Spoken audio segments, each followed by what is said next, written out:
अस्सलाम वालेकुम। ये डॉक्टर नासिर बोल रहा हूँ। कैसे हैं सब? ये आज की जो हमारी वीडियो है ये एमडी कैट के हवाले से तीसरी वीडियो है। पहली वीडियो वोकैब बेस्ड थी। जैसे आपने 2020 का नया कोर्स देखा होगा यूनिवर्सिटी ऑफ हेल्थ साइंसेज का, तो उसमें आपको पता है कि उसमें एक वोकैब का सेक्शन है। तो उसमें जो उन्होंने सारा स्टफ दिया हुआ A to Z वो हमने पहली वीडियो में कवर किया था।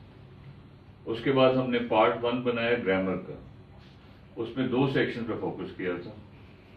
जैसे आपके इल्म में है उसमें टाइप्स ऑफ सेंटेंसेस हैं, कंडीशनल सेंटेंसेस हैं, टाइप्स ऑफ क्लॉजेज हैं, या इस तरह के कुछ टॉपिक्स।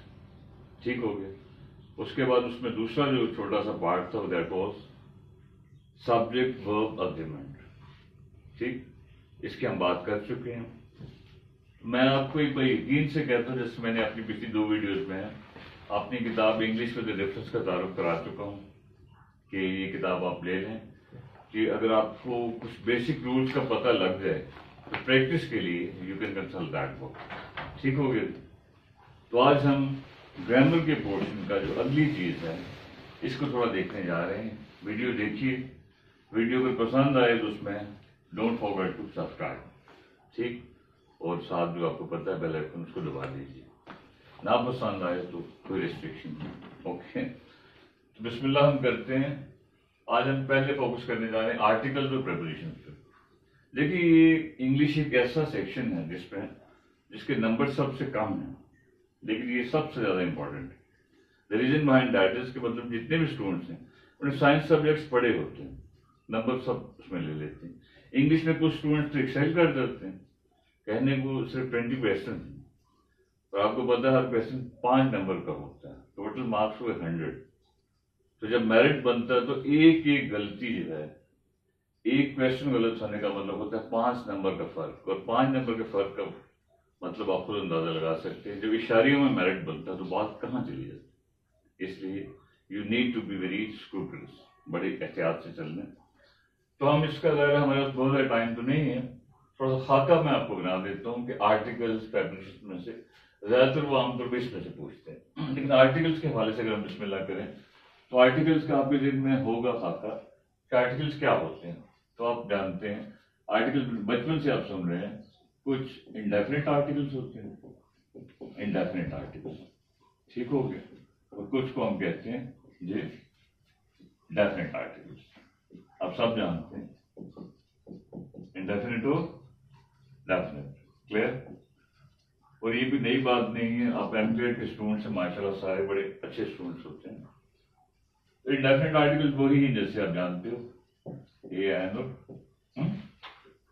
ठीक है, इसमें तो कोई ये साथ कुछ होगा नहीं होगा। डेफिनेट आर्टिकल आपको पता है एक ही है, उसका नाम है दे। क्लियर। कभी कभी आपसे पूछ लेते हैं बताएं इस सेंटेंस में कौन सा आर्टिकल लगेगा, तो जाहिर है इतनी मुश्किल बात नहीं है। अब बचपन से सुन रहे हैं कि मतलब ये जो है जहां वोवेल साउंड हो तो हम ये लगाते हैं, रूटीन में हम ये लगाते हैं। तो मेरा ख्याल इसमें तो इतनी एलेबोरेशन की जरूरत ही नहीं है। राइट। एक तो सपोज हम कहते हैं he is and decent fellow. जाहिर है आप सब जानते हो कि आगे सिंगुलर में है, वाहिद चल रहा है ना, तो जाहिर है इसके पीछे हम कहते हैं ये लगेगा। और एन हम कहाँ लगाते हैं, जो इंडेफिनिट आर्टिकल दूसरा रूटीन में। आप सबको पता जो बचपन से आप समझ लेंगे जिन जो अल्फाज जो है जो इस तरह की आवाज है जो ई आई ओ यू है ना, आप सब भी बता। फर्स्ट मैं कहता हूँ he is dash intelligent student. तो इसमें वो आपसे कहते हैं कौन सा लगेगा, तो हम कहते हैं जाहिर है इसमें एन लगेगा। वही बच्चों वाली बात, ए ई आई ओ यू। जो अल्फाज इनमें से शुरू होते हैं रूटीन में हम उनके साथ एन लगाते हैं, one of the indefinite article. Clear. कभी कभी हम ऐसा होता है कि मतलब एक चीज थोड़ा और करना पड़ता है कि एक चीज बज़ाहिर कुछ है लेकिन उसमें हम आर्टिकल का इस्तेमाल बदलते हैं। हम अक्सर कहते हैं don't you think, don't you think he is an honest person। इसमें अगर हम रूटीन के हिसाब से देखें तो हम कहते हैं ये तो आप जानते हैं सब पहले वॉवल्स हैं, ठीक है। ये इन 5 some letters we call them vowels, और रिमेनिंग जो आपका है बाकी अल्फाज उनको हम क्या कहते हैं, उनको हम कहते हैं कॉन्सोनेंट्स। बाकी जितने भी हैं उनको कॉन्सोनेंट्स कहते हैं। तो ये इट्स नॉट समथिंग न्यू, आप सब जानते हैं।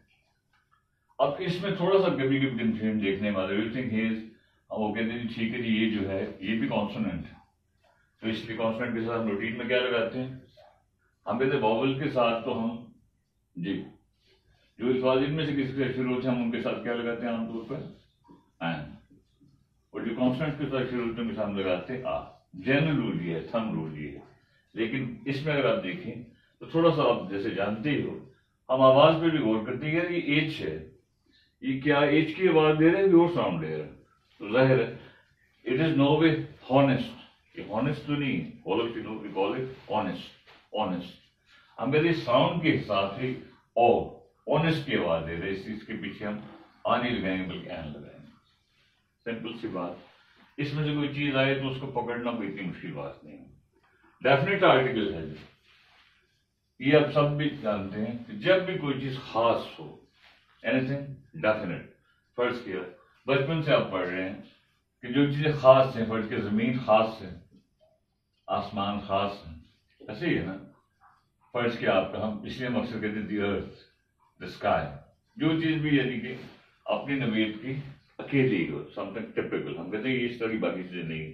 इस तरह जानते हो जितने भी बड़े बड़े जो हैं आपके ओशंस हैं या आपके रिवर्स हैं या आपके फर्ज के माउंटेन्स हैं, पहाड़ वगैरह हैं, इनका जब भी जिक्र आ जाए तो जाहिर है ये चीज खास ही बन गई ना, जिनके साथ हम पीछे दी लगाते हैं।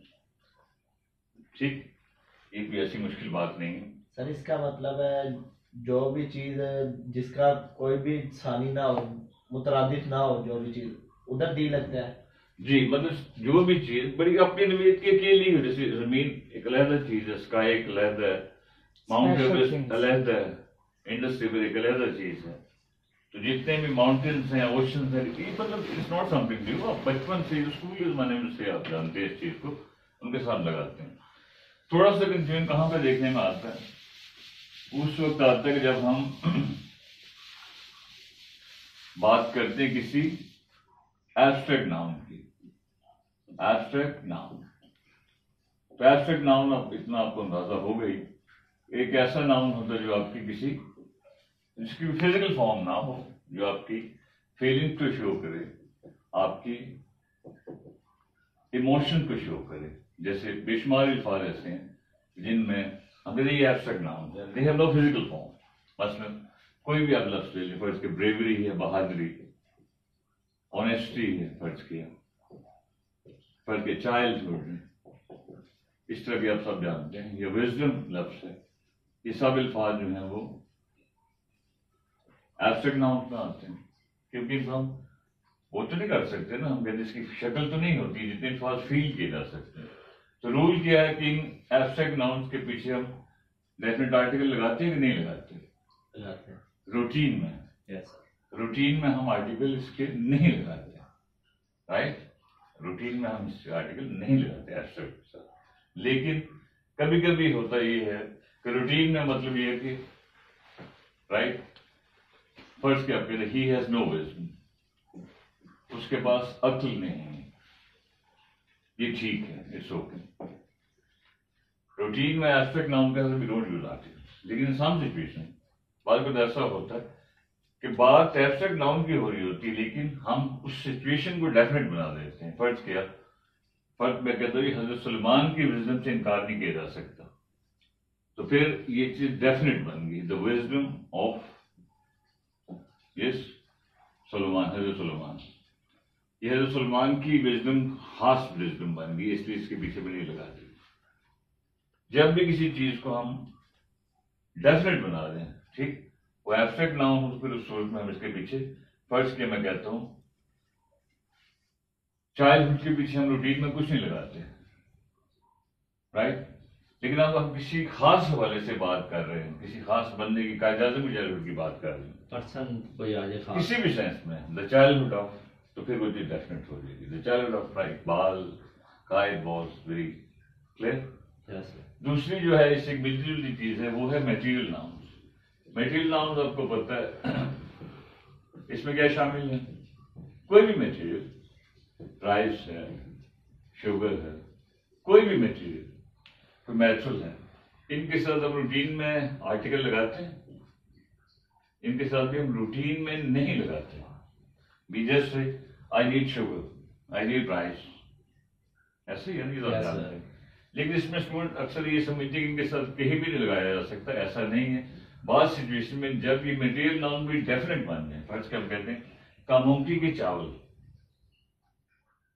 तो फिर क्या होगा, राइस ऑफ कामोंकी या समथिंग डिफरेंट, कामोंकी के चावल। अब हमने इस मटेरियल नाउन को डेफिनेट बना दिया, तो इसके पीछे ये चीज लगेगी, द राइस ऑफ कामोंकी, the sugar that we right bought yesterday. जब भी मटेरियल नाउन को डेफिनेट बना दें आर्टिकल लगेगा। इस तरह जब एब्स्ट्रैक्ट नाउन एक स्पेसिफिक सेंस है आर्टिकल लगेगा। तो इसी तरह के बच्चे मुझे सवाल पूछते हैं, जैसे हम मछली की बात करें तो वो नहीं लगेगा, ठीक है। तो अगर हम कसूर की मछली की बात exactly, if you say we refer to the fish Kasur, the fish that we right tested there Kasur, तो ये डेफिनेट होगा। यस सर, ये थोड़ा सा ख्याल रखना। लेकिन मोस्ट ऑफ द क्वेश्चन जो अक्सर पूछे जाते हैं प्रेपरेशन से मुतालिक होते हैं। और first of all you should be clear, आपको ये अंदाजा होना है प्रेपरेशन चीज क्या है। तो क्या समझते हैं आप, ये क्या चीज है, प्रेपरेशन किसे कहते हैं। अब इसमें जो अक्सर देखने में आया वो एक मसला ये देखने में आया, लोग प्रेपरेशन को मिक्स कर देते हैं कंजंक्शन के साथ। तो ऐसा नहीं करना। प्रेपरेशन से मुराद हम ऐसे अल्फाज लेते हैं जो कि चीजों के दरमियान एक ताल्लुक बनाए, those word that show sort of relation. दो चीजें हैं तो उनमें जो चीज लफ्ज ताल्लुक बनाएगा वो लफ्ज प्रेपरेशन होगी।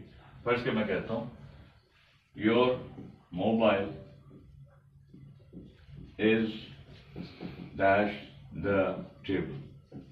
अब देखिए इसमें ताल्लुक किसका बन रहा है, मोबाइल का और टेबल का हम ताल्लुक दिखाना चाह रहे हैं। तो एनी वर्ड कोई भी लफ्ज बीच में आएगा जो इस मोबाइल और टेबल में ताल्लुक जोड़ेगा उसे हम प्रेपरेशन कहेंगे। फर्ज के हम क्या कहेंगे, इज, सब फर्ज के आप कहें on the table, under the table, जो भी सेंस बनती है। तो इस लफ्ज ने इसको और इसको आपस में जोड़ा। तो ये प्रेपरेशन का मतलब होता है कि इस चीज को दोस्तों में एक रिलेशन सेट करना। मिलाना और चीज है, ताल्लुक बनाना और चीज है। जब वो अल्फाज जो भी उनको मिलाते हैं उनको आप सब जानते हैं, हम कंजंक्शंस कहते हैं। He came and told me the story, ठीक।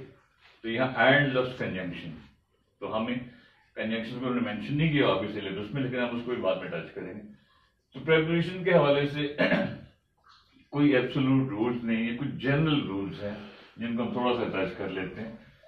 मोस्ट कॉमन प्रेपरेशन कौन सी है, फर्स्ट के इन है और एट है और इनटू और ऑनटू और बिलो है और इसके ऊपर क्या होगा, अबव और अंडर। ये 5-6 हैं जो अक्सर पेपर में किसी न किसी अंदाज से डाल देते हैं, ठीक। ये अक्सर पेपर में इधर मैंने बताया कि प्रेपरेशन का कोई ऐसा रूल नहीं है। वो प्रेपरेशन जो भी एक्सप्रेशन में उन्होंने लगा दी है, we are suppose stick to that, हम उसी को करना है। लेकिन एक अगर हम खाका बनाने के लिए ये इन जो है हम कहाँ इस्तेमाल करते हैं, हम कहते हैं एक बात फॉर बड़ी जगहों के लिए, वेरी लार्ज प्लेसेस, मसलन हम कहते हैं वो अमेरिका में रहता है, he lives in America, clear. या इनका और कोई इस्तेमाल नहीं मैं आ रहा हूं, इन इस्तेमाल होता है बहुत छोटी जगहों के लिए, इंतहाई छोटी जगह। मसलन ये भी ऐसा मतलब कुरानी आयत नहीं है, इंतहाई छोटी जगह। मसलन मैं कहता हूँ I think he is standing in the corner, is in the street, इस तरह के जो एक्सप्रेशन है, इन द कॉर्नर। बहुत बड़ी जगहों के लिए इंतहाई छोटी के लिए, in the corner, in the street, in the lane, ठीक हो गया। एक आइडिया के लिए अगर मैंने बताया प्रेपरेशन का समय रूल है कोई नहीं। एट आप सब जानते हैं कहाँ हम इस्तेमाल करते हैं, दरमियानी जगहों के लिए। फर्ज किया जितने बड़े शहर हैं, पाकिस्तान की फर्ज क्या मिसाल लें सपोज कि आप लाहौर या कराची का जिक्र करें तो उसमें प्राइड इस्तेमाल करेंगे कि नहीं करेंगे? नहीं करेंगे। तो अगर आप कसूर की बात करें या किसी पतोकी की बात करें जिसमें छोटी जगह, तो उसके लिए हम कहेंगे ही लिव्स एट पतो, ही लिव्स एट कसूर, लेकिन ही लिव्स इन लाहौर। ठीक, दरमियानी जगहों के लिए एट आपको पता ही है। और किस सेंस में इस्तेमाल होता है? वक्त के लिए, टाइम के लिए। हम अक्सर कहते हैं I will be there at 4, at 9। सब आप जानते हैं, बचपन से सुन रहे हैं, सब ऐसे कंफ्यूजन वाली बात तो नहीं।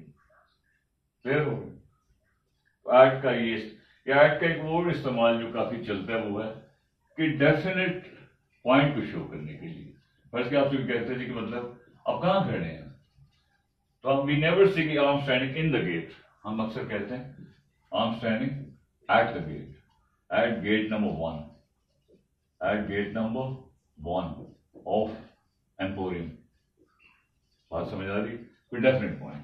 तो ये एक लिहाज से थोड़ा सा हल्का सा इस वगैरह रखें कि कम से कम ये चीज तो एक है ही है, अदरवाइज मैंने बताया रूल ऐसा कोई नहीं है। इनटू जो है ये हम कहाँ इस्तेमाल करते हैं? इसका बेसिक कॉन्सेप्ट समझिए कि दो कामों के लिए, एक तो मूवमेंट शो करने के लिए, हरकत, जब चीजों में हरकत आप शो कर रहे हो, और एक होती है what we call transformation. Transformation यानी कि तब्दीली। मुराद क्या हुई? जब भी मूवमेंट होगी तो हम उसके लिए इनटू कहेंगे। फर्स्ट मैं कहता हूँ the kids are trying to, इसकी मिसाल दे रहा हूँ, the kids are trying to jumping into the kids are jumping into the swimming pool। अब देख लें इसमें swimming pool, jump into movement है ना, हरकत आ रही, right? He came into the room, movement आ रही। ओके, जहां पे हरकत का हल्का सा टच हो तो हम उसके लिए वी यूज इनटू। क्लियर? दूसरा मैंने कहा ट्रांसफॉर्मेशन, इसका मतलब तब्दीली। या आप सब जानते हैं एक चीज जब एक शक्ल से दूसरी में जाती है, फर्स्ट क्या हम कहते हैं the liquid transform into gas, gas transform into liquid, एक चीज की, राइट? लिक्विड, हाँ, लिक्विड ट्रांसफॉर्म इनटू, बदलता है किसमें? ये changes into gas, gas becomes liquid and transform into, जब एक चीज की शक्ल दूसरी में बदले। लेकिन ज्यादा अक्सर पेपर में ये टच ज्यादा होता है जिसमें मूवमेंट के हवाले से बात करते हैं कि he jumped into the pool, the teacher came into the class. ये थोड़ा ख्याल रखना है, इस हद तक रूल ठीक है। ये जो आगे हम लिखा है ऑन टू, ये थोड़ा सा अनकॉमन है, अक्सर पेपर में ऐसा पूछते नहीं, लेकिन कभी भी पूछ लेते हैं। इसमें दो बातों को ध्यान में रखना है, एक तो मूवमेंट है, हरकत तो है ही है, हरकत है ही है, और दूसरी चेंज ऑफ लेवल है, चेंज ऑफ, एक चीज का लेवल बदल रहा है, उसका movement and change of level, movement and change of level. 3 जी, जैसे मैंने अभी कहा कि ऑन टू कहाँ हम इस्तेमाल करते हैं? मूवमेंट और चेंज ऑफ लेवल को शो करने के लिए। फर्ज किया, इसकी कोई मिसाल, ये बड़ा अनकॉमन है लेकिन कभी कभी डाल देते हैं। फर्ज किया मैंने अपनी व्हाइट बोर्ड आप देख रहे हैं, तो आपने ये व्हाइट बोर्ड फिक्स करना है, तो आप उसको क्या कहेंगे? Raise this white board on to this level. बात समझ आ रही? Raise it, raise this white board, इस व्हाइट बोर्ड को उठाओ ऑन टू दिस लेवल। फर्ज किया इस लेवल जो इसका लेवल है, फर्ज किया, तो इसमें क्या दो बातें हो रही, ऑन टू दिस लेवल, दो बातें हो रही हैं। एक तो मूवमेंट हो रही है जब आप रेस कर रहे हैं, और ठीक है, और एक लिहाज से एक चीज पहले नीचे थी आप उसको नीचे से ऊपर ला रहे हैं। वो अक्सर वो कहते हैं, बताएंगे इसमें कौन सा एक्सप्रेशन सही है? The kids are jumping on to the sofa are jumping on the sofa. So suppose you say the kids are jumping on the sofa, jumping on the sofa, या onto the sofa। इनमें से कौन सा सही है? थोड़ा अगर आप गौर करें, दोनों अपनी जगह सही है, लेकिन दोनों के मीनिंग में थोड़ा सा फर्क है। Kids are jumping on the sofa, इसका मतलब ये कि पहले से ही वो पहले से ही वो सोफे पे हैं, पहले से ही सोफे पे मौजूद हैं अध्यात। जैसे आप बचपन में ये काम करते रहे, मजा बड़ा आता है इन कामों में। ठीक, jumping on the sofa means कि बेबे घर नहीं है, वो उस पर जंप लगा रहे हैं, एंजॉय कर रहे हैं। लेकिन इसी को मैं थोड़ा सा बदल लूँ, they are jumping on to the sofa, तो इसका क्या मतलब है? इसका मतलब वो कि नीचे हैं और वो कोशिश कर रहे हैं कि उछल के उस पर चढ़ जाए। ठीक, तो इसमें हाइट भी बदल रही, मूवमेंट भी है, तो इसलिए ये दोनों इकट्ठे तो वो नहीं दे सकता, लेकिन एक ऐसी सिचुएशन में तो आपने देखना है कि पीछे जिंदगी ओवरऑल टोन किया है, उस हिसाब से। Jumping on to the sofa का मतलब है कि वो दे आर स्टैंडिंग, वो नीचे खड़े हैं और कोशिश कर रहे हैं उछल के उस पर चढ़ने की। आप भी करते रहे होंगे, मजा ऐसे ही हाँ, बंदा एंजॉय कर, बचपन में होता है सब कुछ। हाँ, ये बचपन की छोटी छोटी बातें हैं जो नेचुरल हैं, बाद में बंदा पागल लगता है। ठीक, बिलो जो है अब सबको पता है, इसका मतलब है नीचे। नीचे से क्या मुराद है, किस एतबार से नीचे? ये इसमें मतलब इसके हजारों अब इसके यूजेस बन सकते हैं। एक ओहदे के एतबार से, ठीक है, कहते हैं फलान उसके बिलो है, यानी कि ओहदे के एतबार से, डेजिग्नेशन से हम कहते हैं, या हम कहते हैं लोकेशन के एतबार से। हम सब कहते हैं फलान बिल्डिंग जो है is located below that building, वो उसके नीचे है। His father works below my father, नहीं समझे? हम कहते हैं that building is below that building, below वो building, below our building, let's make it simple, तो वो बिल्डिंग जो हमारी बिल्डिंग की क्या है, नीचे है। तो ये किस एतबार से हुआ कि उसकी जिंदगी जो लोकेशन है उसकी बात हो रही है। असल हम कहते हैं कि my father works below his father, तो ये ओहदे के एतबार से बात होगी कि मेरे वालिद साहब जो हैं वो वर्क्स बिलो हिज फादर, उसके वालिद के नीचे हैं, यानी उसके वालिद सीनियर हैं और मेरे वालिद उनके नीचे काम करते हैं, उनके जूनियर। इसमें कोई ऐसी कंफ्यूजन वाली बात नहीं है।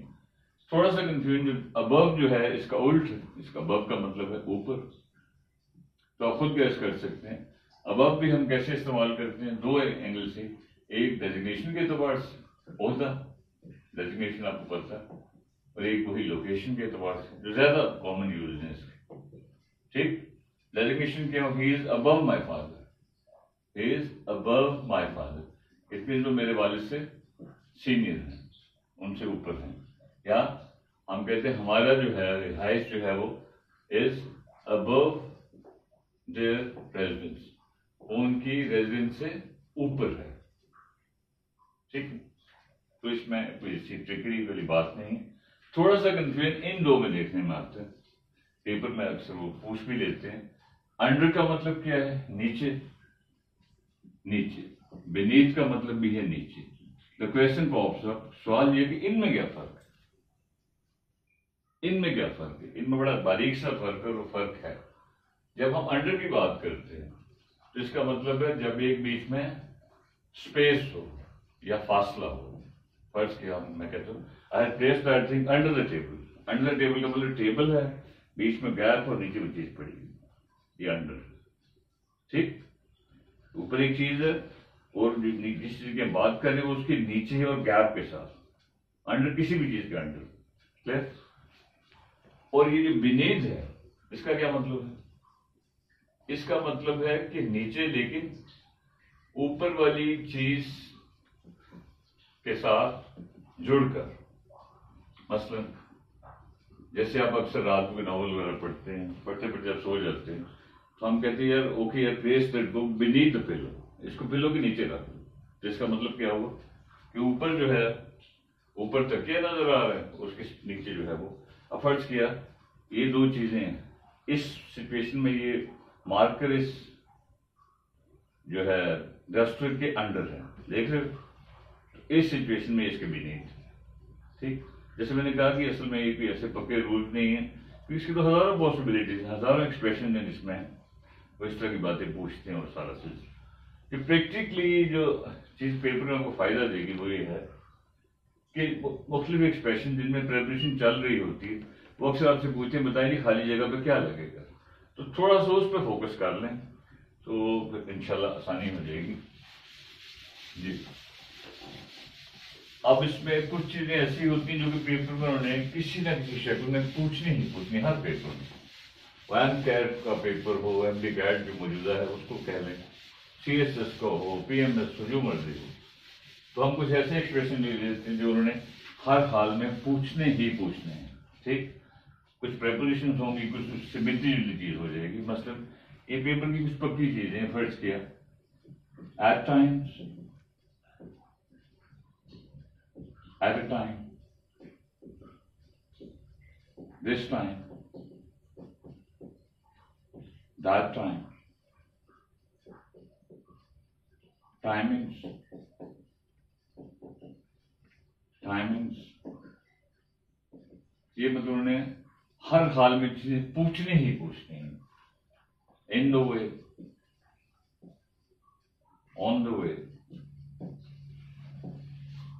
इन अ वे, इस तरह के टेक्निकली जो भी चीज अब उस चक्कर में ना पड़े, ये प्रेपोजिशन फ्रेजेस हैं, ये कुछ अल्फाज हैं, वॉटएवर, लेकिन उन्होंने कहीं ना कहीं ये चीज डालनी होती, या बल्कि सिमिलरली एक और चीज जो कि अक्सर पेपर में पूछी जाती है वो है सम टाइम। देखिए जो भी आपका सिलेबस वगैरह है वो एक रफ सा पैटर्न होता है, वो पुरानी आयात नहीं होती कि उसमें उससे आगे नहीं जा सकते। जब पेपर बनाया जाता है तो no one has got time to focus on the thing, 100% syllabus क्या आता, रफ सा पैटर्न लेते हैं, पता होता है फलाम चीज, उसको पेपर बन जाता। अब इनमें से कोई ना कोई चीज कहीं ना कहीं आप लोगों ने पूछनी है। एट टाइम्स का मतलब हम लेते हैं बाज औकात, बाज औकात, बाज औकात। हम कहते हैं एट टाइम्स वो बड़ा अजीब अंदाज से बात करता है, तो आपको कुछ का मीनिंग पता होना चाहिए। एट टाइम्स में बाज औकात। एट टाइम का क्या मतलब होता है? इसका मतलब होता है at the same time, at the same time, यानी एक ही वक्त में, एक ही वक्त में। पर इसका हम कहते हैं मैं इतने सारे काम कैसे कर सकता हूं eight a time, at the same time. Eight a time means at the same time. Clear? Okay. अब ये चीज है बजाहिर मिलती जुलती है, दिस टाइम और दैट टाइम। दिस टाइम का मतलब होता है इस बार, दैट टाइम का मतलब होता है उस बार। बल्कि इसमें थोड़ा सा कंफ्यूजन यहां पर डालते हैं पेपर में, एट दिस टाइम और एट दैट टाइम। तो इसमें कंफ्यूज नहीं होना, बड़ी सिंपल सी बात है। दिस टाइम मीन्स इस दफा, एट दिस टाइम मीन्स इस वक्त, बहुत फर्क। मैं फर्स्ट आपसे कहता हूं, आप कहते हैं इंशाल्लाह this time I am sure कि मेरा एमडी-कैट हो जाएगा इस बार, लेकिन एट दिस टाइम का मतलब है इस वक्त। हम कहते हैं रूटीन में आपके पापा what does he do at this time, कब इस वक्त जब मैं बात कर रहा हूं, तो देखिए कितना इतना वाज़ेह फर्क है। दैट टाइम का मतलब उस वक्त, उस बार। हम कहते हैं दैट टाइम मैं परफॉर्म नहीं कर सका क्योंकि मेरी तैयारी नहीं थी, उस बार। और एट दैट टाइम मीन्स ये हम माजी की बात कर रहे हैं, उस वक्त, उस कोई मखसूस वक्त है। फर्स्ट के हम कहते हैं जब ये हफीज सेंटर में आग लगी, what were you doing at that time, उस वक्त। बात समझ आ रही है? मखसूस वक्त की तरफ हम इशारा कर रहे हैं। टाइमिंग से हम मुराद लेते हैं क्या, किसी चीज का उसको यानी कि इस तरह मैनेज करना। इनमें अक्सर लोग कंफ्यूज करते हैं इसको। हम अक्सर अपनी क्रिकेट आप सब देखते हैं, उसमें ये लफ्ज बहुत चलता है कि फलाम बंदे की टाइमिंग बड़ी अच्छी है, वो चीजों को यानी कि मतलब एक लिहाज से टाइमिंग से मुराद है चीजों को सिंक करना, चीजों को इस तरह मैच करना कि वो जैसे बॉल जब आ रही है और उसी वक्त आप बैट उठाएं। सही जनवर आप बड़े अच्छे खिलाड़ी थे, उनकी अक्सर यार ही फेमस फॉर हिज टाइमिंग। ठीक, टाइमिंग में दो एक्शंस को आपस में इस तरह एडजस्ट करना कि वो आपस में रिक्वायरमेंट के हिसाब से मैच कर जाए। सिंपल सी मिसाल दी, गेंद आया, अगर आपकी टाइमिंग ठीक नहीं है तो गेंद जब बैट पाया तो बैट आपने मुंह से पहले ही उठा लिया, बाद में उठाया, तो अगर आप उसी टाइम पे उठाएंगे तो ये टाइमिंग। टाइमिंग्स जो है ये अक्सर पेपर में पूछते हैं, इससे मुराद औकात। जैसे अपने स्कूल टाइमिंग्स, स्कूल टाइमिंग नहीं होती, स्कूल टाइमिंग्स होती हैं। क्लियर? इन द वे से मुराद होता है कि एक चीज मुहावरतन नहीं बल्कि फिजिकली, फिजिकली एक चीज रास्ते में, रास्ते में। फर्स्ट के मैं कहता हूँ यार ये कुछ कुर्सियां हैं, इनको कहीं रख दो, but don't place them in the way. In the वे का मतलब है कि जैसे किसी ने रास्ता, आप से गुजर रहे हैं तो रास्ते में कुर्सियां आ गई, जो चीज मतलब जिस्मानी तौर पर हम रास्ते में मौजूद। क्लियर? और ऑन द वे का क्या मतलब होता है? ये आप अक्सर जानते हैं कि एक चीज यानी कि जो एक चीज का मतलब किसी चीज के लिए निकल जाना। हम अक्सर कहते हैं यार फलान बंदे से मिलना था, आपको ही इज ऑन द वे, मतलब इसका मतलब वो तो जा चुका है, ही इज ऑन द वे, वो जा चुका है। अक्सर हम कंसर्ट वगैरह में कहते हैं the concert is on the way, इससे हम the concert is about to start, concert शुरू हुआ चाहता है। क्लियर? ये यानी कि फिजिकल सेंस में, और ये थोड़ा सा सिंबॉलिक सेंस में। और इन अ वे से मुराद हम लेते हैं इन a manner, in a manner से हम मुराद लेते हैं एक तरह से। हम कहते हैं यार हर बंदा उसको गलत कह रहा था। I personally think in a way he is right, मेरा ख्याल है कि इन a way he is right, एक तरह से वो भी ठीक कह रहा है। ठीक? तो इस तरह की कुछ चीजें पेपर की पक्की चीजें। और ये चीज तो अक्सर ही हर पेपर में होती है कि सम और टाइम जब अलहदा हो तो इसका मतलब है कुछ, इसका मतलब है बहुत। ये लफ्ज सिर्फ बन रही है एडजेक्टिव थोड़ी नाउन। तो फर्ज क्या मैं कहता हूँ यार मुझे कुछ वक्त चाहिए, तो हम कहेंगे आई नीड सम टाइम, सम अलहदा, टाइम अलहदा, कथन, ये वाली चीज। क्लियर? ये जो है इसको अक्सर लोग इस्तेमाल, इसका मतलब किसी वक्त खास तौर पर का फ्यूचर के हवाले से। हम कहते हैं आई डोंट हैव टाइम, मेरे पास वक्त नहीं है। आई मीट यू, मैं आपसे किसी वक्त मिलूंगा। I meet you some time, ये इसको हमने इकट्ठा लिख दिया। I meet you some time, किसी वक्त मुलाकात होगी। क्लियर? और ये सम टाइम जो है ये इकट्ठा, इससे हम मुराद लेते हैं बाज़ औक़ात, जैसे रूटीन में हम कहते हैं यार फर्ज किया समटाइम्स, इसका मतलब बाज़ औक़ात, sometimes he becomes emotional.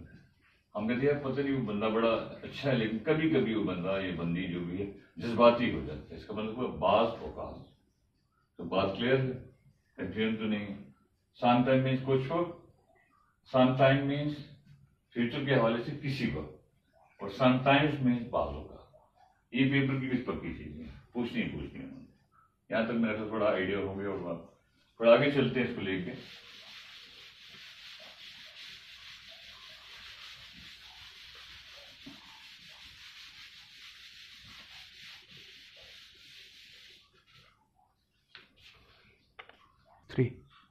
Okay, मैंने जैसे कहा कि प्रेजेंटेशन को ऐसा रूल नहीं होता, लेकिन पेपर की कुछ पेट चीजें हैं। In every sort of paper these things are always there.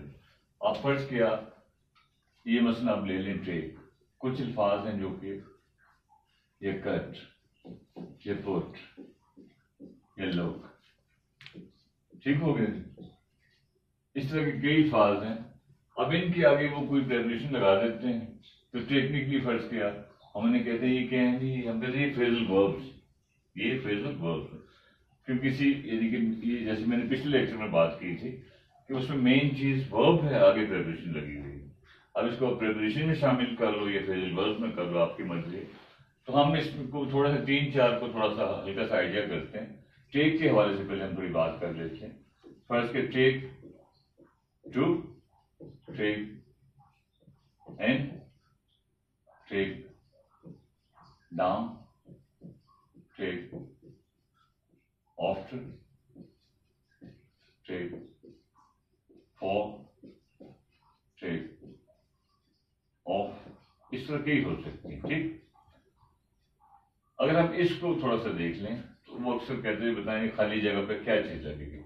Take to से मुराद होता है किसी चीज, किसी लत में पड़ जाना, किसी लत में पड़ जाना, यानी किसी बुरी चीज का शिकार हो जाना। फर्स्ट क्या हम कहते हैं he has once again taken to gambling, वो दोबारा जुए की उसको चस्का पड़ गया। ठीक है? किसी चीज का शिकार हो जाना। तो ये आपने थोड़ा सा ये ख्याल रख लेना कि उसमें ज़ाहिर सेंटेंस में जो वर्ब की फॉर्म है वो तो टेंस के हिसाब से होगी ना। टेकन, टेकन क्या होता है? अब इसके कई एंगल्स हैं। इसका मतलब इस चीज को समझना, इस चीज को हम कहते हैं जो आप पढ़ा रहे हैं, I am not being able to take it in, मुझे समझ नहीं आ रहा, लेकिन किस चीज को समझना, उसको अंडरस्टैंड करना। क्लियर? टेक डाउन से बाद हम लेते हैं कुछ लिखना। हम कहते हैं जो भी हमने बातें की हैं प्लीज टेक देम डाउन, इसका मतलब को लिख लो, ये नोट कर लो। क्लियर? टेक आफ्टर, इससे मुराद है किसी से मिलता जुलता होना। हम कहते हैं यार फलां जो हमारा साथी है, ही टेक्स आफ्टर हिज फादर, इसका मतलब अपने वालिद की से उसकी मिलती जुलती शक्ल है।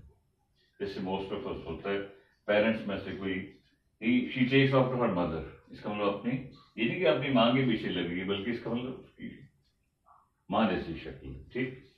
टेक फॉर से मुराद क्या होता है?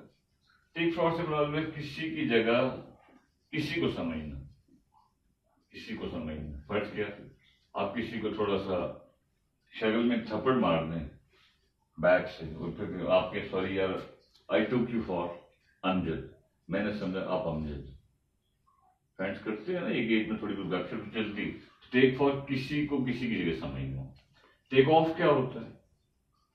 अब इसके मतलब कई एंगल्स हैं। टेक ऑफ का जो आम मीनिंग है वो क्या होता है कि कोई चीज उतारना। हम कहते हैं यार मतलब जो है वो ठीक है, let me take off cloth, मुझे कपड़े थोड़े बदल लेने दो। टेक ऑफ में कोई चीज बदलना। टेक ऑफ का थोड़ा सा अनकॉमन मीनिंग ये होता है किसी भी चीज को, किसी चीज का आगाज करना, किसी भी चीज का आगाज करना। फर्ज क्या, मैं कहता हूँ यार अब मैं लेक्चर टेक ऑफ करूं, इसका मतलब लेक्चर शुरू करूं। या थोड़ी सी अगर मजीद गहराई में जाए तो इसे हम देते किसी की नकल उतारना। हम कहते हैं यार वो बंदों को ऐसा टेक ऑफ करता है कि मजा आ जाता है, किसी की कॉपी करना। लेकिन आमतौर पर ज्यादा गहराई में नहीं जाते, आमतौर पर थोड़ा सा रूटीन में उसको लेते हैं, जिसके से किसी चीज को उतारने की सेंस। या टेक, इसका उल्ट क्या होगा? Take on.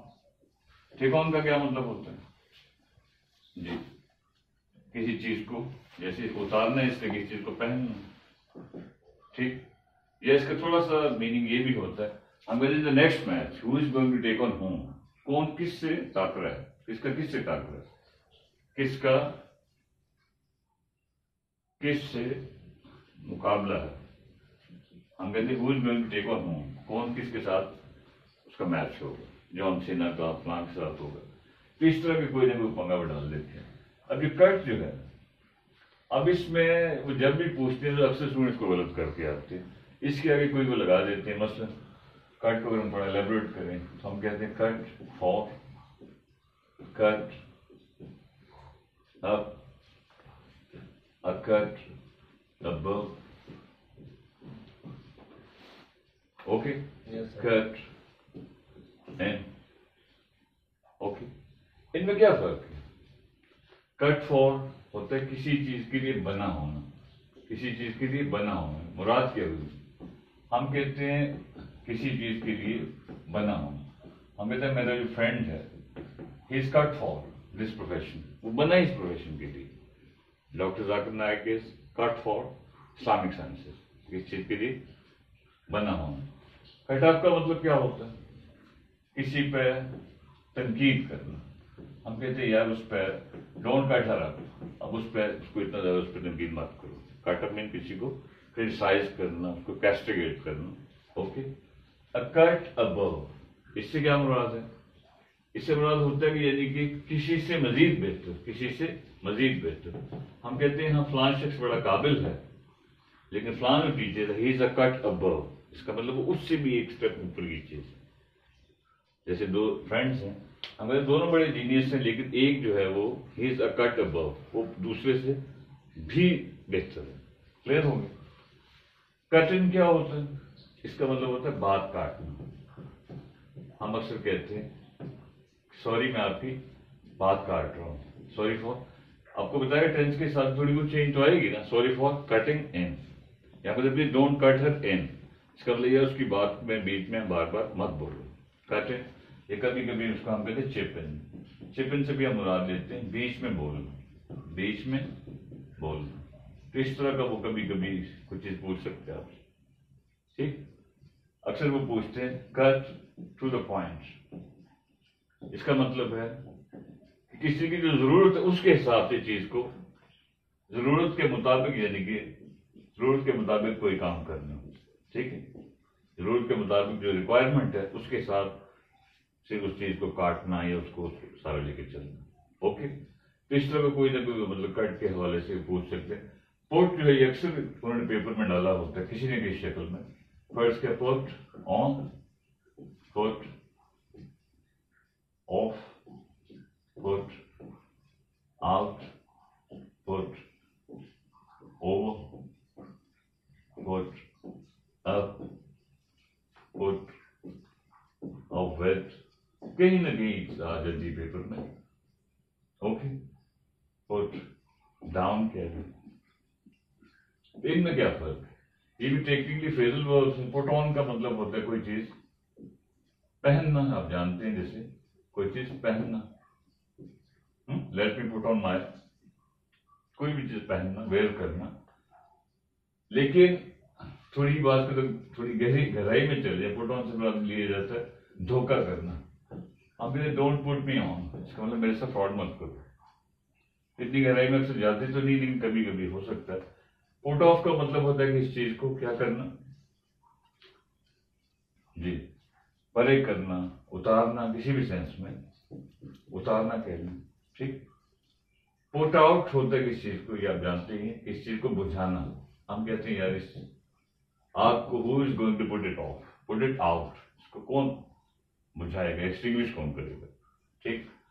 पुट ओवर से मुराद होता है किसी चीज को आगे ले जाना, इसके लिए अक्सर कहते हैं carry over, carry over. Defer का लफ्ज अक्सर इस्तेमाल किया जाता है किसी चीज को आगे ले जाना। हम कहते उन्होंने फलां चीज को, एमडी कैट की डेट को, they are thinking of putting it over, मिसाल दे रहा हूँ, किसी चीज को आगे ले जाना, ठीक।